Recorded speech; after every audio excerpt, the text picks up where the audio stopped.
नमस्कार मित्रों, आज मैं आपको लेकर चलता हूँ ओरछा नगरी, भगवान श्री राम की नगरी। ये ओरछा नगरी झांसी से मात्र 15 किलोमीटर दूर है, मात्र 15 किलोमीटर।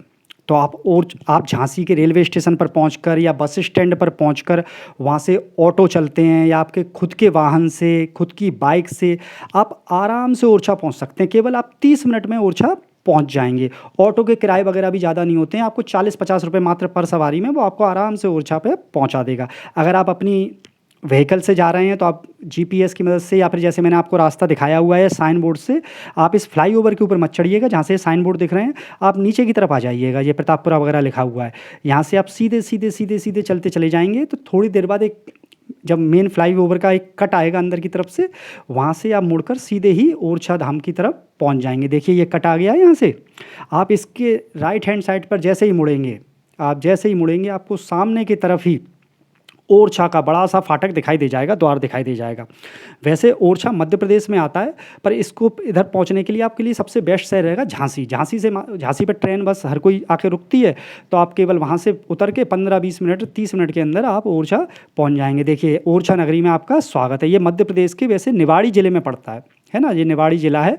परंतु चलिए ऐसा कोई हार्ड एंड फास्ट नहीं है, आप निवाड़ी ज़िले के नाम से जाएँ। आप झांसी पहुँच किसी से भी कहेंगे तो पता चल जाएगा आपको। ये देखिए मैं ओरछा नगरी पहुंच चुका हूँ। यहाँ पे आपकी गाड़ी पार्किंग की अच्छी व्यवस्था है, बाइक भी पार्क कर सकते हैं, कार भी पार्क कर सकते हैं। ये बड़ा सा महल देखते ही, बड़ा सा मंदिर देखते ही आप समझ जाएंगे कि आप ओरछा नगरी में पहुँच चुके हैं। यहाँ पर काफ़ी दुकानें भी हैं मिठाइयों की, प्रसाद की। तो आप पे प्रसाद वगैरह की कोई दिक्कत नहीं है। मैंने आराम से यहाँ पर अपने प्रसाद के लिए पेड़े ले लिए। जूते, चप्पल, फूल माला लेने की यहाँ पर पूरी एक व्यवस्था है, कोई दिक्कत नहीं है। और यहाँ पर कोई ज़्यादा भीड़ भड़क्का भी नहीं रहता है, क्योंकि ये शहर से थोड़ा सा दूर भी है। हाँ, अगर कोई आप त्यौहार वाले दिन आते हैं, रामनवमी वाले दिन आते हैं, किसी मौके पर आते हैं, तो यहाँ पर आपको भीड़ मिल जाएगी। जूता स्टैंड वगैरह भी अभी खाली पड़े हुए हैं। ये रेलिंग सरकार ने लगाई हुई हैं, पर ये रेलिंग भी अभी ज़्यादा काम नहीं आती हैं। ये रेलिंग तब काम आती हैं जब ज़्यादा भीड़ होती है, कोई त्यौहार होता है, तब भीड़ को कंट्रोल करने के लिए ये रेलिंग लगाई जाती हैं। पर अभी आप देख सकते हैं पूरा का पूरा खाली हुआ है। मैं रेलिंग से जा रहा हूँ, अगर आप चाहें तो राइट हैंड साइड पर पूरा मैदानी खाली पड़ा हुआ है। यहाँ से परिकर से भी आप सीधे सीधे जा सकते हैं। अब आपको सामने की तरफ अयोध्या वो श्री ओरछा जी का मंदिर दिखाई दे रहा होगा। ये श्री रामचंद्र जी का मंदिर आ चुका है। आप जैसे ही रेलिंग से बाहर जाएंगे, देखिए आपको फाटक दिखाई देना चालू हो गया। इसके अंदर जाते ही आपको श्री राम का मंदिर आ जाएगा। इसके चारों तरफ बहुत साफ़ सफाई है, सुंदरता है। देखिए पुलिस वाले खड़े रहते हैं। पुलिस वाले इसलिए खड़े रहते हैं, सुरक्षा के लिए भी रहते हैं। और भगवान राम को यहाँ सरकार माना जाता है, राजा माना जाता है। ये देखिए सुंदर सा परिकर है, तो आपको दर्शन करने में तो कोई दिक्कत नहीं होगी। मैं ये कहता हूँ अगर आप त्यौहार वाले दिन नहीं जाते हैं, तो त्यौहार पर जाएंगे तो आप भीड़ हो जाती है। तो आप देखिए आराम से 2-2 3-3 4-4 लोग निकल रहे हैं, और एंट्री भी 2-2 3-3 4-4 लोग कर रहे हैं। कोई ज़्यादा दिक्कत की बात नहीं है। परिकर भी पूरा आराम से खाली पड़ा हुआ है। किसी अच्छे मौसम वाले दिन जाएंगे तो आपको काफ़ी अच्छा और भी आनंद आएगा। ये पूरा इसका पंडाल वगैरह है, यहाँ पर कथा वगैरह आरती होती रहती है कई बार। अब मैं आपको दिखा देता हूँ पूरा यहाँ का टाइम टेबल। तो आप ये टाइम टेबल के स्क्रीनशॉट ले सकते हैं। इस हिसाब से आप अपना वहाँ पर जाने का प्रोग्राम बना सकते हैं कि कार्तिक से माघ तक सुबह 9 बजे आरती होती है, और फागुन से क्वार तक सुबह 8 बजे होती है। मतलब वही सर्दी और गर्मी का हिसाब है। सर्दियों में जल्दी आरती हो जाती है, गर्मियों में देर से। आप अगर भगवान राम के प्रसाद चढ़ाना चाहते हैं और दर्शन करना चाहते हैं बगल से, तो आप लाइन में लग जाइए, वरना आप सीधे सामने से भी आराम से दर्शन कर सकते हैं। हाँ, पर सामने से करने पर हो सकता है आपका प्रसाद ना पहुंच पाए। उसके बाद भगवान राम की नगरी में यहाँ पर चौखट पर आप जरूर बैठिए, ताकि भगवान श्री राम आपकी सुन लें। वो आप कुछ मत कहिएगा, वो आपकी सारी दुख दर्द को समझ जाएंगे। राम के दर्शन के बाद जब आपको भूख लगे, तो आप सामने इतनी सारी दुकानें हैं यहाँ पर बहुत अच्छी। देखिए पूड़ी मिलती हैं, सब्जी मिलती हैं, अचार मिलता है, रायता मिलता है। तो यहाँ पर आप आराम से बैठकर अपना आहार भी कर सकते हैं, नाश्ता कर सकते हैं। देखिए मैं नाश्ता कर रहा हूँ। यहाँ पर अचार कितना भर के मिला हुआ है, पूरा अचार भर के कटोरदान है।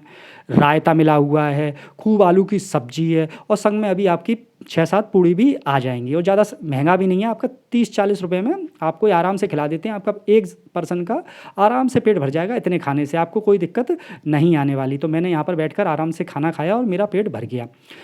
इसके बाद जब ये आप खाना वगैरह खा लें, तो आप यहाँ पर घूमने की जगहों में यहाँ का ये जो महल है, इसके दर्शन ज़रूर करिए।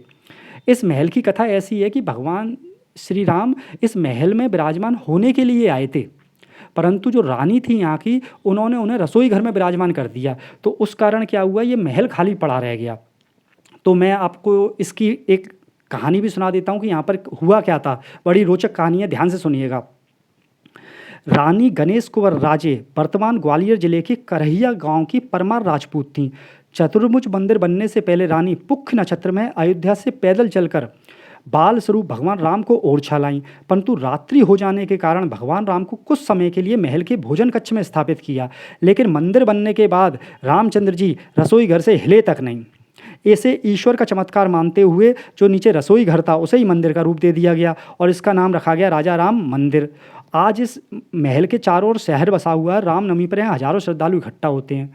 देखिए, ये इतना बड़ा महल है जो भगवान श्री राम के लिए बनवाया गया था, परंतु भगवान श्री राम की मूर्ति यहाँ ना स्थापित होने के कारण आज ये सुनसान पड़ा रहता है। जब मैं यहाँ पे आ रहा तो मुझे कोई ज़्यादा लोग नहीं दिखे, एक आध पर्सन ही दिखा होगा, परंतु पूरा मंदिर खाली पड़ा हुआ था। यहाँ आप सामने देखिए कि भगवान राम का एक छोटा सा मंदिर भी बना हुआ है, परंतु नीचे जहाँ पर वास्तविक मूर्ति स्थापित है रसोई घर में, तो वहीं पर सारी पब्लिक आकर लौट जाती है। इस जगह तो बहुत कम लोग ही आते हैं। तो आप भी जब यहाँ दर्शन करने आए तो इस महल के ऊपर ज़रूर आइए। यहाँ पर भी बहुत सुंदर मंदिर है, शांति है, आप यहाँ पर थोड़ी देर बैठ सकते हैं आराम से, कोई यहाँ पर दिक्कत नहीं है आपको। काफ़ी ठंडा भी रहता है यहाँ पर, तो बहुत अच्छी यहाँ पर कलाकारी भी है। पर यहाँ तक कम ही लोग आते हैं, मैंने देखा ज़्यादातर लोग तो नीचे से लौट जाते हैं। यहाँ तो लोगों को पता नहीं होगा इस महल के बारे में। ये महल बिल्कुल लगा ही हुआ है उस मंदिर से। तो आप, मेरा मानना है कि आप जब अगर आते हैं तो इधर भी आइए। उसके बाद घूमने की आपकी जगहों में यहाँ पर ये बेतवा नदी भी बहती है। आप इस बेतवा नदी पे भी आ सकते हैं, बिल्कुल बगल में। आप, मैं कह रहा हूँ, इस बेतवा नदी पे ज़रूर आइए। इस बहुत सुंदर सा रमणीय स्थान है इस बेतवा नदी पर। काफ़ी साफ सफाई भी है, दीवारें अच्छी कारी सी सरकार ने कलाकारी करवाई हुई है। सरकार काफ़ी ध्यान दे रही है हमारे तीर्थ स्थानों पर, तो बिल्कुल साफ़ सफाई रखी गई है और काफ़ी सुंदर। अगर आप किसी अच्छे मौसम में आते हैं, जब थोड़ी सी हवा चल रही हो, धूप कम हो, तो आपको और भी आनंद आ जाएगा। तो कितनी सुंदर नदी बह रही है जिसके दूसरी तरफ जंगल है। तो आप यहाँ पर भी भगवान श्री राम का नाम जपते हुए स्नान कर सकते हैं, बैठ सकते हैं, यहाँ का आनंद ले सकते हैं। तो आप देखिए कितनी अच्छी नदी बह रही है। यहाँ पर घाट भी बने हुए हैं, तो जब नदी का बहाव तेज़ होता है तो नदी ऊपर भी आ जाती है। और यहाँ पर आप, अगर आप देखिए सामने देखिएगा तो यहाँ पर बोट भी है और एक एक एक अलग से पुल सा बनाया, घाट सा बनाया गया है प्लास्टिक का, जहाँ पर जो इंसान खड़ा हुआ है। तो आप इस जो पुल सा बनाया गया है, घाट सा बनाया गया है, इसके ऊपर जाकर भी थोड़ी देर यमुना, जो हमारी बेतवा नदी है, उनका ध्यान स्मरण कर सकते हैं। और उसका बिल्कुल पास से, समीप से भी आप इसका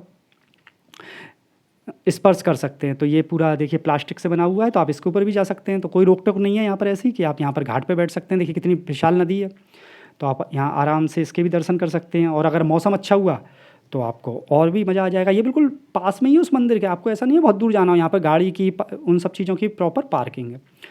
इसी नदी के पास में ही यहाँ पर एक टूरिस्ट प्लेस और है जिसको बर्ड सेंचुरी कहते हैं। तो देखिए मैं यहाँ पर भी गया हूँ। इस बर्ड सेंचुरी में भी आप जा सकते हैं अंदर। यहाँ की अभी मैं सबको टिकट वगैरह दिखा दूंगा। मैं तो इसके अंदर नहीं गया, तो पर आप चाहें तो इस सेंचुरी में भी अंदर जा सकते हैं और केवल 200-300 रुपये टिकट है। और आप यहाँ पर भी अगर अच्छा मौसम है तो आप एंजॉय अपने परिवार के साथ कर सकते हैं। इस तरह से पूरी ओरछा नगरी का दर्शन करते हुए मैं अपने शहर की तरफ लौट गया।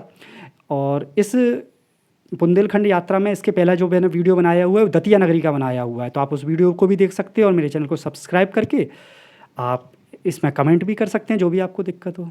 धन्यवाद जी।